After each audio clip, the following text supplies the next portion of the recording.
उस रात जंगल में कुछ जाग रहा था। दरख्तों के दरमियान एक पुराना मकान खड़ा था। ऐसा लगता था जैसे बरसों से कोई वहां नहीं गया, मगर खिड़की के अंदर रोशनी जल रही थी। जब मुसाफिर ने दरवाजा धकेला तो अंदर से किसी लड़की की आवाज आई, तुम देर से आए हो? वो मुसाफिर आम लड़का था, शहर से गांव जा रहा था। गाड़ी खराब हो गई, मोबाइल सिग्नल खत्म और रात अचानक बहुत गहरी हो गई। भूख, थकन और सर्दी ने उसे मजबूर किया कि जंगल के बीच वो पुराना मकान देखकर रुक जाए। अंदर दाखिल होते ही उसे अजीब खामोशी महसूस हुई, ऐसी खामोशी जिसमें सांस की आवाज भी बड़ी लगती है। फर्श पर धूल थी, मगर कुछ ताजा कदमों के निशान भी थे, यानी कोई यहां था। फिर उसे वो नजर आई, सफेद लिबास, लंबे बाल, चेहरा खूबसूरत मगर आंखें गैर मामूली पुरसकून। वो लड़की कमरे के कोने में खड़ी थी, जैसे वो पहले से उसका इंतजार कर रही हो। उसने सिर्फ इतना कहा, तुम्हें यहां नहीं आना चाहिए था। मुसाफिर ने सोचा शायद कोई आम लड़की हो जो यहां रहती है, मगर चीजें आहिस्ता आहिस्ता बदलने लगी। लड़की चलती थी, मगर कदमों की आवाज नहीं आती थी। आईने में उसका अक्स कभी नजर आता, कभी नहीं। जब मुसाफिर ने पूछा कि वो यहां क्यों है, लड़की ने जवाब नहीं दिया, बल्कि एक दरवाजे की तरफ इशारा किया। अंदर एक कमरा था, दीवारों पर निशान जैसे किसी ने नाखूनों से खराशा हो, और एक पुराना नोट, अगर वो तुमसे बात करे तो जवाब मत देना। मुसाफिर का दिल तेज धड़कने लगा।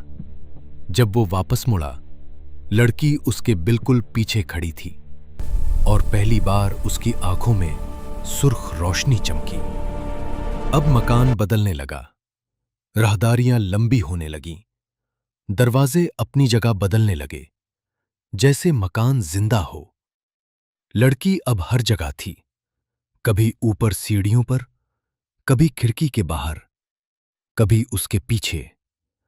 मुसाफिर को एहसास हुआ ये आम लड़की नहीं, ये जंगल की भटकी हुई परी थी, या शायद चुड़ैल, जो लोगों को रास्ता भटकाकर उस मकान तक लाती थी।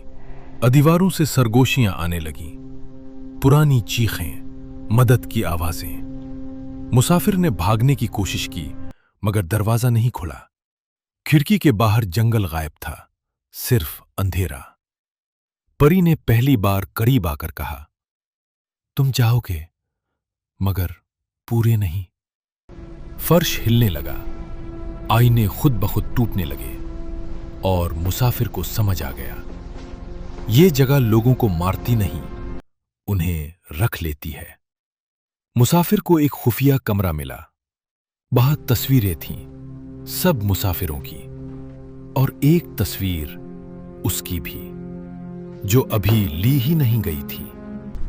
उसने देखा हर तस्वीर में वही लड़की साथ खड़ी थी, मगर हर तस्वीर में उसका चेहरा थोड़ा ज्यादा खौफनाक था। फिर उसे हकीकत समझ आई, वो लड़की कभी इंसान थी, वो भी इसी तरह यहां फंसी थी, और अब वो उस मकान का हिस्सा बन चुकी थी। परी नहीं, कैद रूह, बस एक और कमरा अंधेरे में डूब गया। सुबह जंगल में एक मुसाफिर की गाड़ी मिली, मगर वो नहीं मिला। पुराना मकान अब भी वही खड़ा था, खिड़की में एक नई रोशनी जल रही थी, और अंदर सफेद लिबास में अब दो साए खड़े थे, और दरवाजा आहिस्ता से दोबारा खुल गया, जैसे किसी अगले मुसाफिर का इंतजार हो। अगर आपको हमारी कहानी पसंद आई तो हया फेरी टेल को लाइक और सब्सक्राइब जरूर करें, क्योंकि हर रात एक नई जादुई कहानी आपकी मुंतजिर है।